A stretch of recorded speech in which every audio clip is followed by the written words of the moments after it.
If you have your Bibles, let's turn to Exodus chapter 1. And I'm sure that you realize, or maybe you don't realize, that when you turn from chapter 50 of Genesis to Exodus chapter 1, you've moved through 400 years. Wow. It only happens one other time in our English Bibles, and that's when you turn from Malachi, isn't it, to Matthew. And there's those huge gaps. The difference is that we really don't know a great deal about what happens to the Jewish people in those 400 years. When you move to Malachi to Matthew, we know a great deal about what happens to the Jewish people because of extra canonical literature.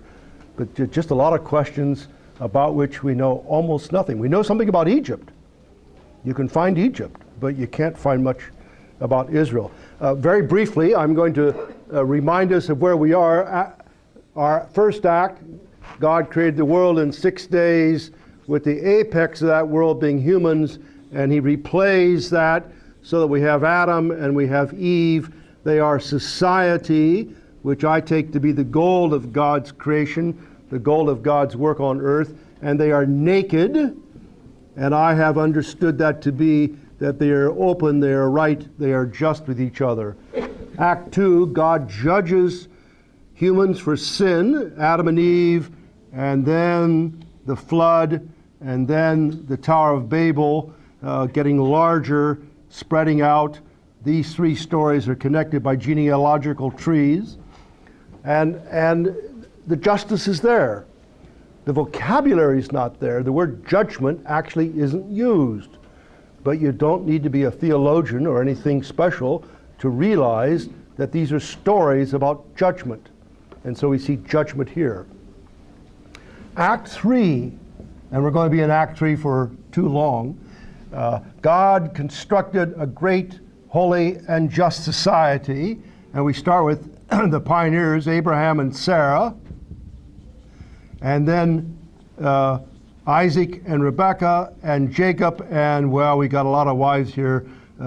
Leah, Rachel, Bilhah, Zilpah, and the four of them have 12 sons who become, of course, the 12 tribes of Israel. And Joseph wins an all-expense paid vacation for one to Egypt, right? You know that story, don't you? So scene 2 within Act 3 is Joseph goes down to Egypt. And then we have 400 years. And when the story opens after 400 years, we find them in a very different position. You remember here they were in Goshen, in a very choice piece of land, and they were very prosperous. Indeed, even in contrast to the Egyptians, who had been, as the text says rather cryptically, enslaved. But whatever we think about the Egyptians, it's clear enough that the Israelites were up here. But when we open the story and we begin to read, we read, "These are the names of the sons of Israel who entered Egypt with Jacob, each with his own family." And it gives the sons, verse 5, the descendants of Jacob numbered 70. Now that's not very many, is it? I'm going to go to a family reunion in New Jersey, and we'll have just family, and it'll be 200, 250, right? When I got married, I brought my 7, and my wife said, "I'm bringing just relatives." There were 400 of them, all of whom had to be kissed on both cheeks because they were Italians, right? So, 70 is not a big number by anybody's standards, right? But when we open the book of Exodus, something has happened, and you'll see the writer of Exodus underline that in no uncertain terms. Verse 6, "Now Joseph and all his brothers and all that generation, they died." A long time ago, actually. But the Israelites were, and let me ask you, do you hear something? Fruitful and multiplied greatly and increased exceedingly numerous, so that the land was filled with them. Do you hear something? That is a very clear echo of Genesis 1:28, that early programmatic statement, "Be fruitful and increase and fill the earth and subdue it and rule over it," which is taken up into the Genesis 12 2 and 3 programmatic statement to Abraham, I will make you a great nation. And so the author of Exodus deliberately echoes these words here, and we'll follow them through. If you have your notes, you've seen I've actually tried to follow the Hebrew terms through with you. The NIV translation, and indeed most of the translations, really struggle with how to translate these, and nobody really keeps them very consistent, which is a little confusing for us who work with the text in English. Verse 8, then a new king who did not know Joseph came to power in Egypt. Now this is not a class in history, and that's a good thing because I'm not really a historian. Who that new king is depends on when you date the Exodus experience. Some people will say they left Egypt around 1450. Other people will put that at least 100, 150 years later. And there are other alternate positions to that. But basically, early dates, late dates, when I finally get the detailed chapters to you, you'll find all that in the footnotes and you can think about it. So if you say to me after class, who's the king? I'm not quite sure. Depends on what date you pick. Verse 9, look, this new king said to his people, the Israelites have become, and here we have it again, much too numerous for us. Come, we must deal shrewdly with them, or they will become even more numerous. Again, we have these echoes from Genesis 1:28. And if war breaks out, they will join our enemies and fight against us and leave the country. All right? Now, let me just back up a little bit today and say how I'm going to understand this story and then come back and pick up this storyline. In Sunday school class, I learned this story in a certain way, and I suspect you may have learned it that way too. But I'm going to follow our heuristic, our hermeneutic, our way of reading the text. I'm going to try to read from within the story. I'm not going to take what I know from later revelation and bring that back, and I'm using this word carefully, smother. Now if you smother something, it dies, right? So I don't want to bring what I know from later revelation back into here and smother the story. I don't want to replace the original meaning of the story with a later valid understanding of the story. Did you follow that? So I'm not denying the later interpretation. I'm simply saying I don't think it's very helpful to use that and bring it back and smother the story. Now let me tell you right up front where I am on this. Justice finds its roots, its deep, deep roots in the scriptures of Israel. If you cut off the scriptures of Israel, the tree of justice will die. Can I say that again? If you cut off the deep root of Israel scripture, what we call the Old Testament, if you cut that off, and the early church, Marcion, the first heresy, cut off the Old Testament. And among ourselves, even in evangelical circles, there's those brands of understanding of scriptures that virtually cut off the Old Testament. And what happens then is that justice gets truncated, all right?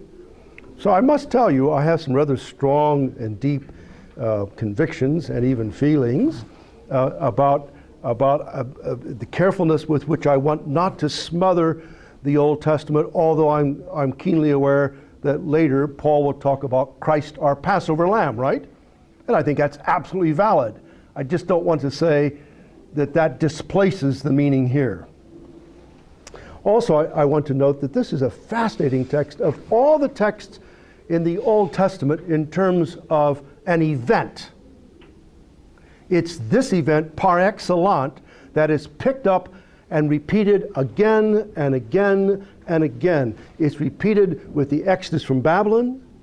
This language is used about Jesus' death, and then the book of Revelation is all those plagues, and all that language is just picked up wholesale from the Exodus. So the Exodus event is the most formative event in the whole Bible. Now, the promises are something else. Those are more didactic, and those are obviously the basis of it. But in terms of story, it's that story that gets repeated. In your family, you surely must have stories that get repeated, right? And embellished and retold depending on who's telling them and who's telling it for whose favor, right? Don't you have these stories? I certainly have a whole pocket full of stories about this. If you want to hear a story, see me afterwards. I'll tell you the story about how my wife bamboozled me into buying a red Barcelona Camry when I had meant to buy a white Toyota Corolla. And it's a wonderful story, and every time I tell it, it becomes a bigger and bigger something. You lie. Well, that's what makes stories so interesting, isn't it? But it's the story of Exodus that is retold so many times, so we want to hold on to that. Now, if you have your notes in front of you, you'll notice I've given you the text of Exodus with the Hebrew words and the text of Genesis 9:7, where it's repeated and the word multiply is added, which is not there. And the Exodus 1:7 obviously picks up all those terms, including the word multiply. And then I've noted other places, Exodus 1:10 and 12 and 20, where the vocabulary is repeated again, and every time the NIV translates it with a different English word. So I mean, they're really trying to put us off the scent. And so I've tried to bring you back and help you find that. But now what's going on here is that this promise taken up into the programmatic text is finally being fulfilled, and instead of 70, the text is going to talk about 600,000 fighting men. All right, and then you add to that all their children and you have a huge number, which becomes a problem, and maybe we'll talk about that. But however you work with these numbers, you move from a very small group to a very large group, and God constructs a great nation. The greatness there numerically actually happens at this time. That much has been fulfilled. Now the king feared the Israelites because they were increasing, and therefore he enslaved them and killed their children. Let's read this quickly. Verse 11, so because they were increasing, they put slave masters over them to oppress them. Now let me just stop for a second and say, we're trying to pay attention to the historical world, the literary world, the social world, and then the theological content, aren't we? It's the social world that is so very, very difficult to reconstruct. And one of the problems is, even where we have data, and sometimes we don't, but even where we have data, the problem is we have our labels over here, and we tend to move our labels back to this. So once in a while, you'll hear about people talking about the Bible, and they'll say, the middle class people. Dear friends, there were no middle class people on earth until 1850. You know that, right? I mean, the middle class, you're middle class, I'm middle class. We'd be ashamed to admit anything else, wouldn't we? But there's never been a middle class until very, very recently. So it's very anachronistic to read middle class back into there. So when we see the word slavery, our American experience or our UK experience, we think of black people, but most of the slaves of the world have not been black. Most of the slaves in history have not been black. We think about people who are chattel.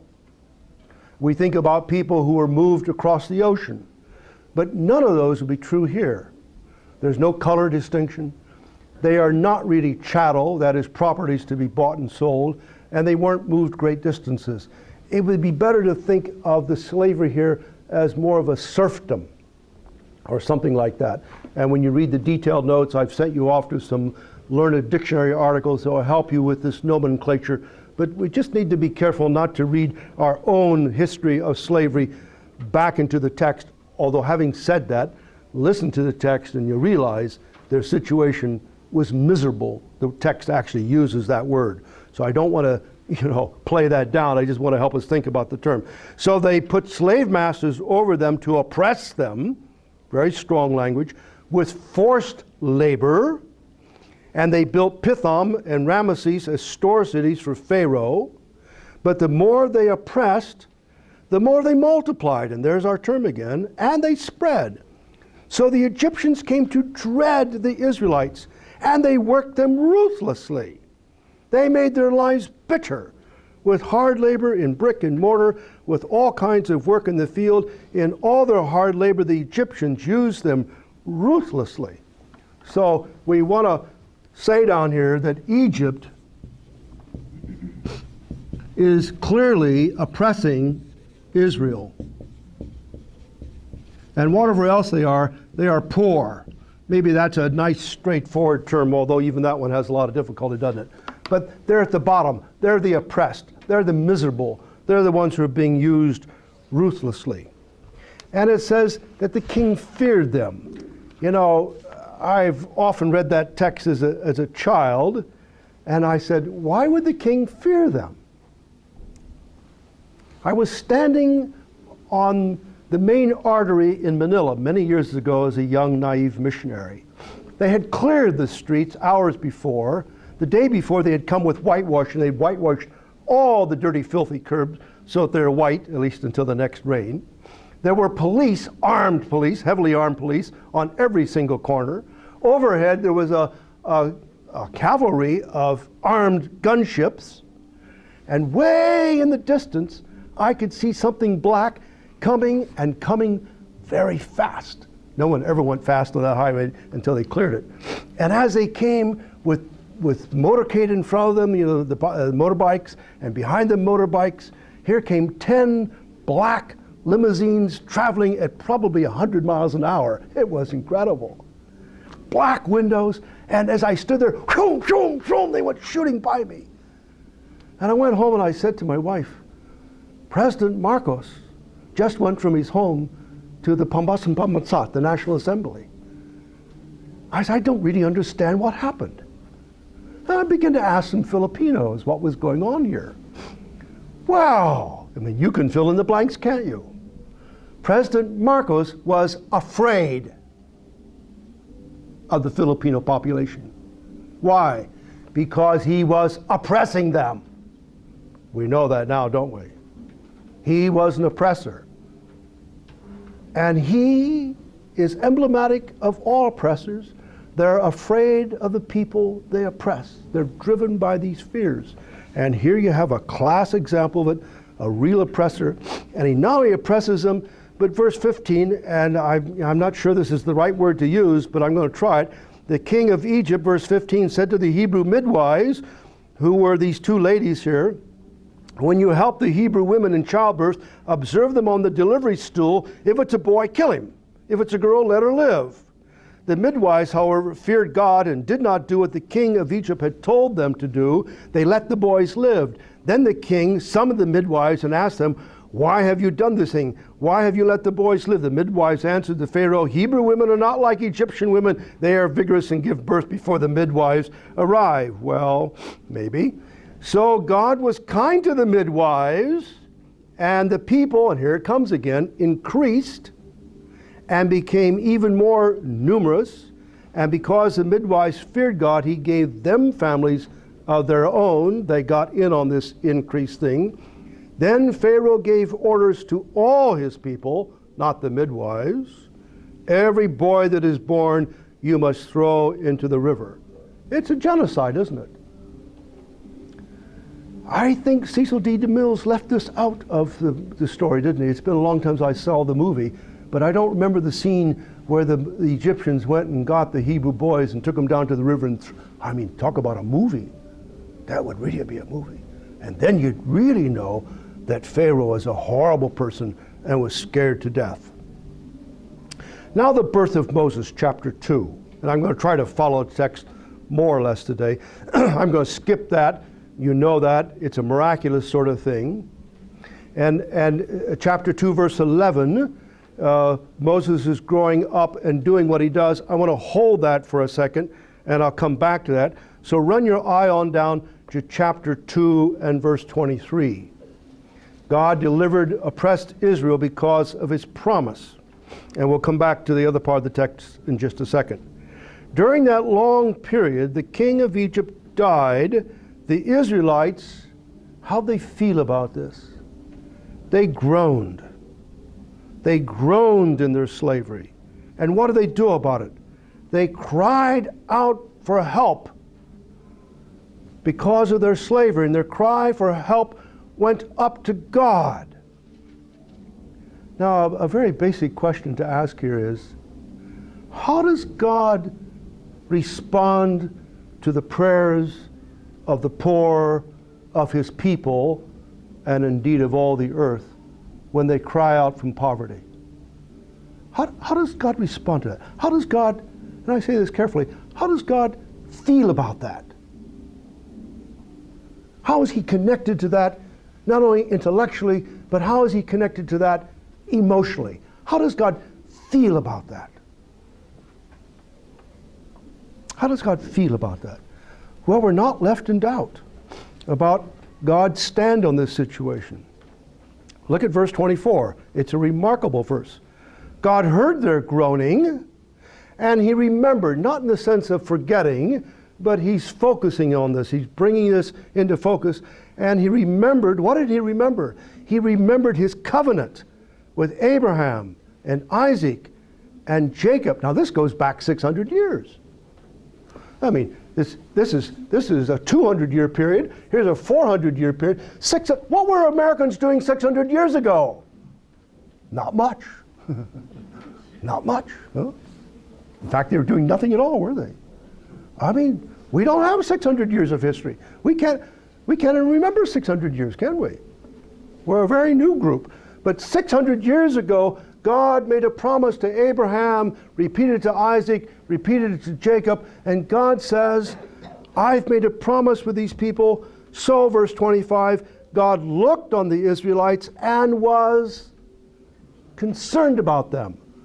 Now, I hope you're putting that together, that the physical, social, economic plight of the Israelites in their misery, and as they cry to God, as they pray to God, and they say, oh God, the God who's constructing this society, and as they pray to God about their poverty, how does God respond? God says, I've got to do something. I've got to do something for these people because of my covenant, because of my promise, because of my programmatic statement. So what God does here flows out of this. Now what he's going to do, and we'll see this next week, is he's going to bring about, and the text will be very clear about this in terms of its vocabulary, a mighty act of justice. Exodus 6:6, we'll come to it. And so to put these two together, when God does justice on behalf of those who are suffering injustice, it's controlled by and flows out of his programmatic promise, his mission statement. Can I say that again? When you see God doing justice, it flows out of and is controlled by this programmatic statement. To put it a little bit differently, God has to do justice in order to be faithful to his promise. If he's going to build a nation, he's got to do something. And so he's bound by his promise. And so this promise, which is right at the center, is what triggers, what pushes, what controls the doing of justice, as it were. Now we come to the part that we all know about, and that is that God called Moses to be a bringer of justice, and that's chapter 3, verse 1. But I want to move back now and read the part that I skipped, all right? Look at chapter 2, verse 11. One day, don't you like these one days in the Bible? I mean, one day, you say, which day was that? One day. Come on now. One day, after Moses had grown up, and different people grow up at different stages, and in different societies you grow up. We're not quite sure how Moses old he was here, but he was grown up. He went out to where his own people were, and now watch this, and he watched them at their hard labor, and he saw. Now the commentators, they want to tell us that these words watched and saw, that these are very, very powerful words, that they're really in touch with something. And it's not until Moses sees the injustice, the poverty, the oppression, the tyranny, that something happens to him. And I just want to say something that's painfully obvious, but it's taken me a long time to learn it. I'm not going to be moved to do justice for the poor until I've actually seen their poverty. I just don't think that's going to happen. I got off the plane in the Philippines in 1976, a nice Hoosier kid. I knew there were a few poor people somewhere, but they lived below 38th Street, and I lived on 45th Street, so I didn't really see them, except when I went downtown. And I had some vague knowledge about poor people. I got off the plane, I drove down the hotel-lined main artery, and then we turned right onto a back street. Oh dear. You don't ever want to go onto a back street in a third world city unless you're prepared for trouble. Because once you get off the hotel line street, whether it's Bangkok or Manila or Nairobi, once you turn right and you wind up in Tondo or in Mathare or one of the other major slums, wow, your whole world's up for grabs. And it took me 3 or 4 years before I digested this great indigestible lump called massive poverty. A village of 11 million people, and 9 million of them in the 70s lived on less than $1 a day. Can you imagine? And we lived in the midst of it for 6 years. I finally saw it. Didn't want to see it. Sandbagged my life against it. But the rivers of reality kept flooding and rising, and pretty soon the water came over the top of my sandbags, and down they went. And I could see out my bedroom window Mila and Melly and Maura working hard and sweating in the hot sun and making less than $1 a day and just not surviving. I mean, I knew them by name. I could smell them across the wall. They came into our house. We could talk Tagalog to them. And I realized that all of my ideas about the poor because they're lazy, which we'll see next week, by the way, didn't really work in their case, and probably didn't work in any cases hardly to speak of.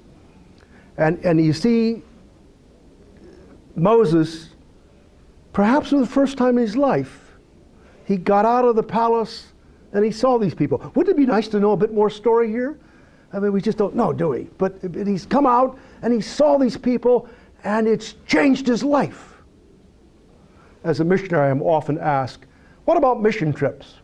Well, to tell you quite honestly, they're a horrendous nuisance going to the airport at midnight, you know, and picking people up, or at 6 o'clock in the morning when you'd like to be asleep, and then you got to feed them and give them water and make sure they don't get shot at or bitten by a lion or a tiger, or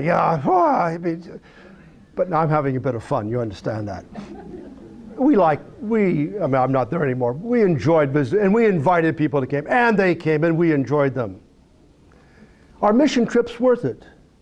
Well, if you go to preach to the natives, no, I don't think so. If you come with eyes to see and ears to hear, and then the one great missing piece that you can never reproduce, and noses to smell with, right? I mean, we send photos, we send words. I wish we could send you a scratch and smell of Tondo. Man, there's no smell like the slum Tondo in Manila. It just has an incredible smell. But if you go and you see, then God can touch you and do something for you. And people who are not involved in being bringers of justice probably have never seen injustice. And that's why mission trips, absolutely. Go to a terrible place, keep your big mouth shut, keep your ears open, and be sure your nose is working. It's the smells that you want to bring home with you. The smell of poverty. It's a horrible smell. He watched, he saw, verse 11, he saw an Egyptian beating a Hebrew, part of the oppression scene, one of his own people. Glancing this way and that, you see what's going on, don't you? Anybody watching? He killed the Egyptian and hit him in the sand. The next day he went out and saw 2 Hebrews this time fighting. He asked the one in the wrong, and the commentators are fairly unanimous that the word wrong here is a fairly technical justice term, which means the guilty party. So we have justice vocabulary here. Why are you hitting your fellow Hebrew? The man said, who made you ruler and judge? Shapat. It's our standard Hebrew justice term. Who made you the one to bring justice? So here's Moses, young Moses, a justice bringer.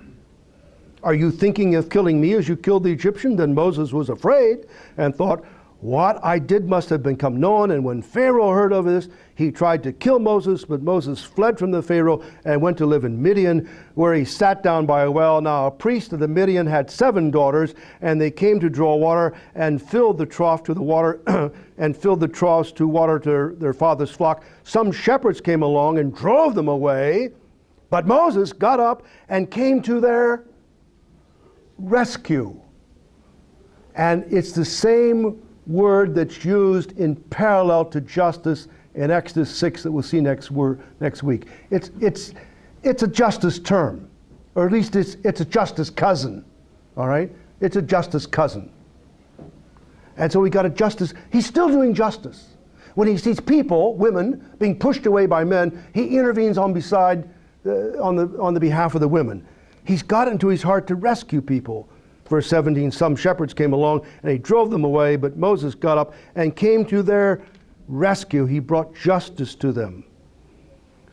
And when the girls returned to rule their father, he asked them, why have you returned so early? And they say, an Egyptian rescued us from the shepherds, and he drew water for us.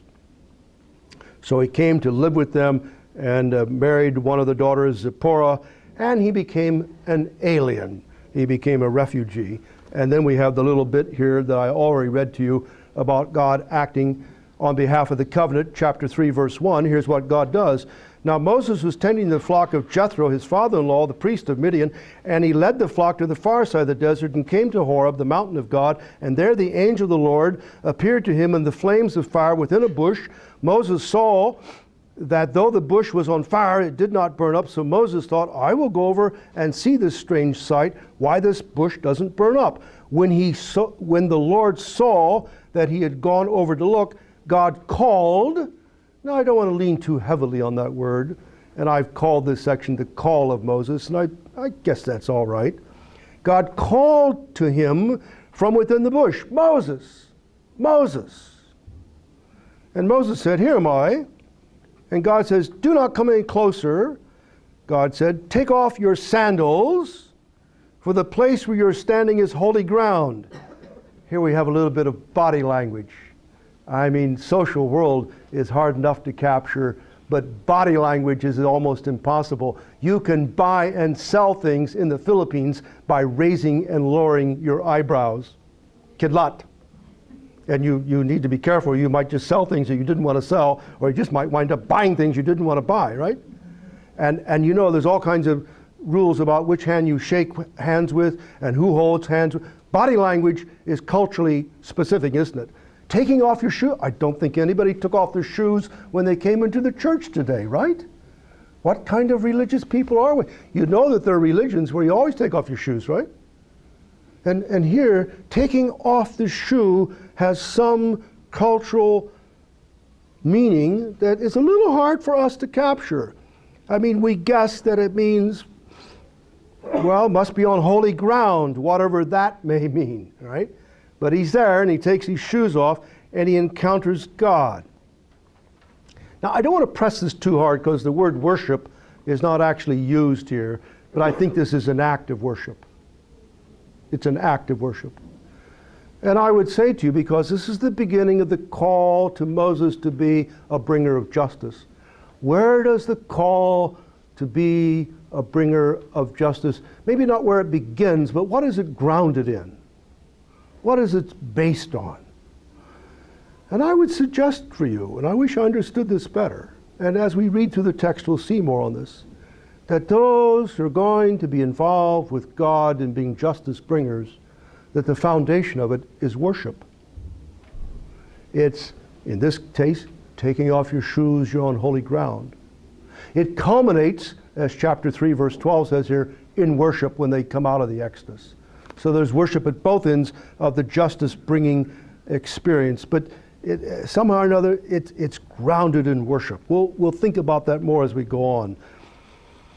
Verse 5, do not come any closer, God said, take off your sandals, for the place where you're standing is holy ground. Verse 6, then he said, I am the God of your father, the God of Abraham, the God of Isaac, the God of Jacob. At this Moses hid his face because he was afraid to look at God. The Lord said, I have indeed seen the misery of my people in Egypt. They're miserable. I have heard their cry. They're crying out because of their slave drivers. I'm concerned. What kind of God do we have? Is he interested in the physical well-being of his people? The answer is patently yes, isn't it? He's a monistic God, if I may use it that way. He's concerned about the physical needs of his people and the spiritual needs. Can he distinguish between them? Yes. Are they separable? I don't think so. It's a monistic world in which this text lives and which we have to enter to understand what's going on here. I have heard their crying out because of the slave drivers. I'm concerned about their suffering. Verse 8. Now look at this. So I have come down. We have that same expression when he comes down to bring the flood and when he comes down to bring judgment on Sodom. This time he's coming down, well, to bring judgment on Egypt, as we'll see next week, but also to bring deliverance for the Israelites. I have come down to rescue, and there's our cousin justice term, rescue them from the hand of the Egyptians and to bring them up out of the land into a good and spacious land, a land flowing with milk and honey. That's distributive justice. You bring them up, out, and into the good place. You restore them to community, the home of all these people that you see here. Now verse 10, or verse 9, and now the cry of the Israelites has reached me, and I have seen the way the Egyptians are oppressing them. God's really getting, I say this carefully, God's getting worked up about this, isn't he? Huh? I mean, he keeps repeating himself. He gets worked up about this. You can see him sort of, the text does say God gets angry, he grieves. God gets worked up about things, doesn't he? He's getting worked up about it, and now what's he going to do? And Moses is standing there watching God getting worked up.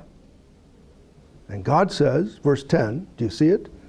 So now, go. I'm sending you. Oh,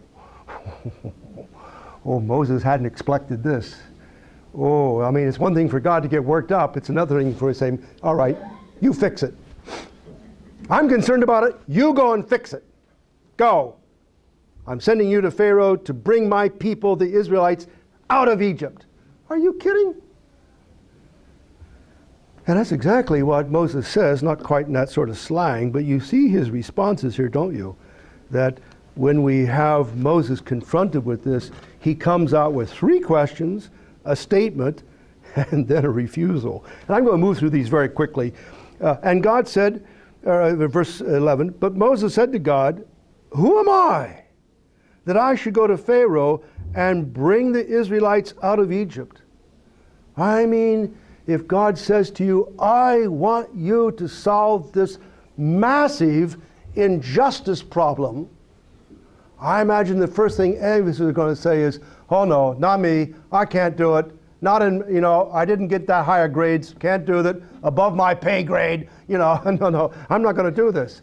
It's a question of my identity, isn't it? Who am I? And of course the answer is not much. But look at the answer, it's an interesting answer. He doesn't recite Moses' pedigree, and Moses had a pedigree, and perhaps God did use it. We'll talk about that a little later on. And God said, I'll be with you. That's the answer. Where do you find your identity if God calls you to be a justice bringer? Where do you find your identity if God calls you to be a justice bringer? And the answer is in God. And this will be a sign to you that it is I who have sent you. When you have brought the people out of Egypt, you will worship God on this mountain. Moses said to God, second question, suppose I go to the Israelites and say to them, now it's suppose, he's standing out in the desert, right? But you know how this thing is. You're hundreds of miles away from this thing, you're thinking, what's going to happen now? And he says, suppose I go back, he's in his mind, suppose I go back and I say to them, God sent me and told me to bring you, what are they going to say? Suppose I go to the Israelites and say to them, the God of your fathers has sent me to you, and they ask, what's his name? Now, they're not asking for a semantic label. Name, shame, always has to do with one's identity. We miss that in America because our names don't mean too much, do they? Chet and Chester are my names, right? Chester means a mighty fortified city that can withstand any onslaught. Chet means a nice quiet village with no wall at all. So most people call me Chet, not very Chester. But I mean, we don't make much out of our names, do we? And we name our kids all kinds of names that have nothing to do with who they are. But names in the Bible, you know this, have everything. And so he's saying, who are you? What's your name? And then we get an amazing statement, which I don't intend to unpack for you. God said to Moses, I am who I am. I say this carefully and grammatically. God is a verb. Have you ever thought of naming your children being, has been, will be, shall be, will have been? No, we name them Marcia and Mary and Rebecca. I mean, we give them concrete nouns, don't we? We don't name our kid, and God says, I am who I am. This is what you are to say to the Israelites, I am, has sent me to you. God also said to Moses, say to the Israelites, and it's capital L-R-D, it's Lord. And the word behind Lord and the word behind I am in Hebrew are linked. They're together. There's a play on it, so that the Lord has something to do with the one who is. The Lord, the God of your fathers, the God of Abraham, the God of Isaac, the God of Jacob, has sent me to you. This is my name forever, the name by which I am to be remembered from generation to generations. Go to the elders of Israel and say to them, the Lord, I am, the God of your fathers, the God of Abraham, the God of Isaac, and the God of Jacob, appeared to me and said, I have watched over you and have seen what has been done to you in Egypt, and I have promised to bring you up out of the misery of Egypt into the land of the Canaanites, and so on and so forth. So the second question was, who are you? God says, I am. And that tells us something about who God is.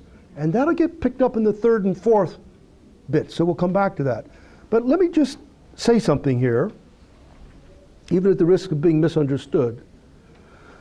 God reveals his character to Moses as he grapples with becoming a bringer of justice to the poor and needy. Can I say that to you again? God reveals his character to Moses. Oh, Lord, I want to know you. Shall I go to seminary and sit with a large book? Well, maybe. Shall I go to church and be quiet? Well, probably. But is that all that it means to know God? And I think it's very clear in the text that theology comes in the midst of following the promise of God, the programmatic text, which here means to do justice on behalf of the poor and the needy. Now, I spent a lot of my life sitting in seminary classrooms and Bible college classrooms and college classrooms and PhD seminars. Oh dear, I get tired of that after a while. I've been better off going to the YMCA probably. And I did learn a lot of things, I guess. But I must say to you, I don't think I really began to know who God was until I wound up in the Philippines. And when I began to see poor people. Now, you don't have to go to the Philippines to see poor people. But my theology came to a dead halt, and I completely started over again when I saw poverty and injustice for the first time. And I dare say that freshness in theology is not going to come from the multiplying of these huge, massive, unliftable, unpurchasable, 9,000 pages, not really 900-page systematic theologies, which when you read them say virtually nothing about justice or poverty or evil spirits or healing or bride price or female circumcision, all the things that I was expected to know when I became a young lecturer in Asia. And my students continually peppered me with these questions. And I said to them, ask me a question about 17th century Lutheranism. I'm an expert on that. The Communicatio Idiomatum, I understand. I can do it for you in Latin. No, they wanted to know, when the revolution comes, and it did come, you know that, shall we take up guns and shoot Marcos? Hey, I didn't know the answer to that one. And the 900-page systematic theology book didn't give me a clue. But what we're talking about down here is revolution, if you please, isn't it? And we're going to come to know God when we enter into justice-bringing activities on behalf of God. Now, I wouldn't limit it to that. But clearly that's what is happening here. Moses is encountering God as he's taking on board the task of bringing justice. And for that reason, I would say it's imperative for us to try to hold hands with those brothers and sisters in those parts of the world that are facing these sort of things and who are Christian and who are doing theology and are producing theology. You heard Douglas Carew. That was good, wasn't it? I've given you reference in the note to Oscar Murillo, another NEGST grad who's the pastor of our church, spoke at Urbana. And there's things to be learned from these people if in humility we'll listen to them. The third question, quickly, look at verse 9.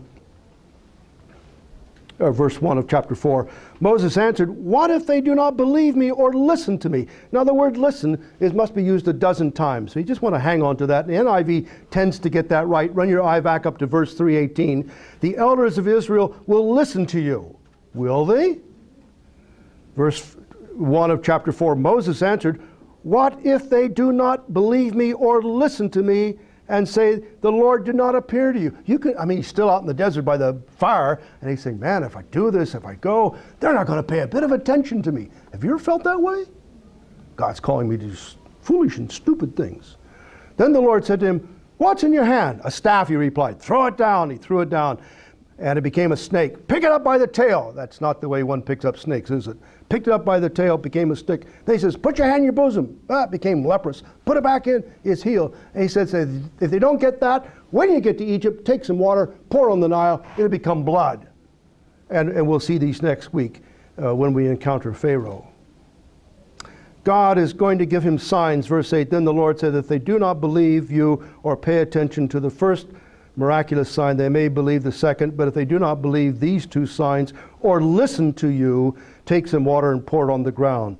So God is saying to Moses, I will authenticate you. And there are really three audiences here who don't believe in Moses.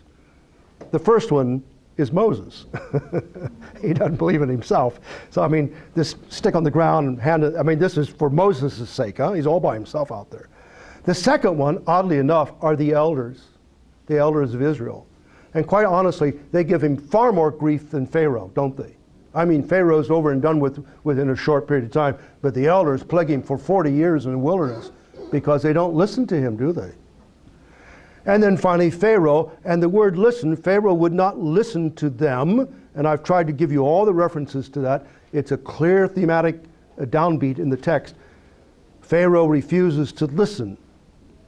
Now, let me say the obvious, but I hope it will work.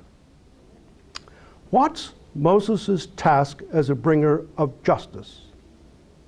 How's he going to do this?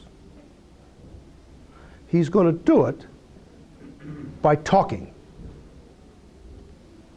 He's going to do it by powerful speech. He's going to do it by proclamation. If I can move just a little off the edge, he's going to do it by preaching. Are you with me? God's called him to talk. God's called him to talk. And God says, I will vindicate your talk. Well, that brings us to the next one, verse 10 of chapter 4. Look at this. Moses said to the Lord, and now we move from questions to statements. Oh Lord, I have never been eloquent, neither in the past, nor since you have spoken to your servant. The last hour and a half, huh? I am slow of speech and tongue. And he picks it up and repeats it 3 or 4 more times in the text. I can't talk. I'm not good at talking. The Lord's response, then the Lord said to him, verse 11, who gave man his mouth, or made him deaf or dumb, who gives him sight or makes him blind? Is it not I, the Lord? Now go, I will help you speak. It's I am being filled in the blanks now. I am your ability to talk. I am is coming into play here. I am your ability to speak. It is not I, the Lord. Now go, I will help you speak and will teach you what to say. Then Moses makes a mistake. 13, the fifth one. Moses said, "Oh Lord, please, please, send somebody else to do it." You could see that coming, couldn't you? I don't want to do this. I don't want to do this. Then the Lord's anger. Now the Lord's not been angry up to this point. But at this point, God gets angry, doesn't he? I mean, if you have legitimate questions and even legitimate statements to God about his call for you in your life, I mean, he will work with you on those, won't he? But if you simply say to God, "I'm not going to do it," you see the response here. Then the Lord's anger burned against Moses, and he said, "What about your brother Aaron the Levite? I know he can talk. He is already on his way to meet you, and his heart will be glad when he sees you. You shall speak to him and put words in his mouth, and I will help both of you speak and will teach you what to do. He will speak to the people for you, and it will be as if he were your mouth and as if you were God to him. But take this staff in your hand so that you can perform miraculous signs." I'm going to solve this talking problem. Aaron's going to talk for you. Take the staff, that'll vindicate you. And you know, it's Aaron and Moses that go into Pharaoh, isn't it? And Moses has a hard time talking. And God says, "I'm going to help you at that difficult point." And it's interesting that it's the weak point in Moses' system that God chooses to use in bringing justice. The talking point. Now quickly, and I've gone a little too long today, but quickly, let me just say this very quickly. If you got the notes, what's the difference between Moses, the young bringer of justice, and Moses, the older bringer of justice? Moses at probably 40 and Moses at chapter 80. May I just read my sentence to you? When Moses sought to deliver an oppressed Israelite from an Egyptian, Moses was a trusted insider. But 40 years later, Moses is a hated and wanted outsider. At the first attempt, Moses was powerful. Now he is powerless. His first attempt was on the individual level and limited to personal evil, sorting out one-on-one problems. One man oppressing another. And it was secretive. Looked both ways. Made sure nobody was looking before he did this act of justice. Now the mission is at the national level. Moses must go public with his justice mission. Furthermore, he is attacking a whole nation and its system of enslavement as a matter of policy. He is attacking structural evil. Do you see the difference?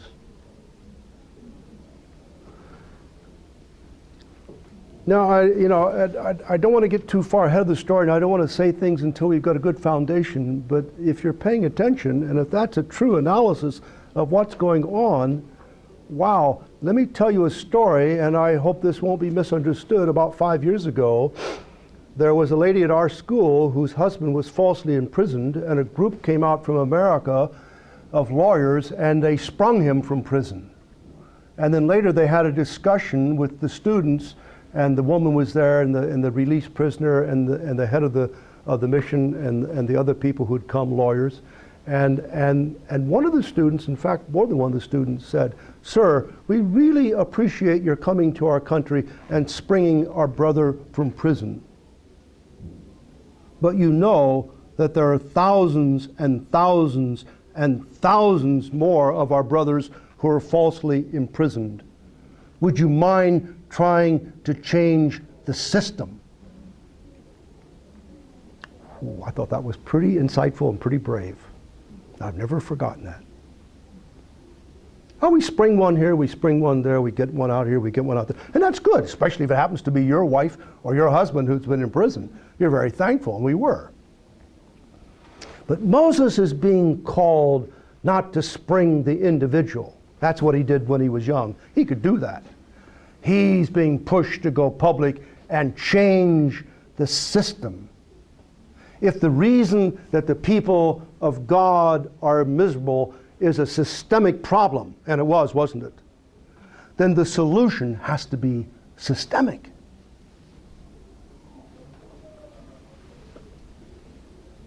Man.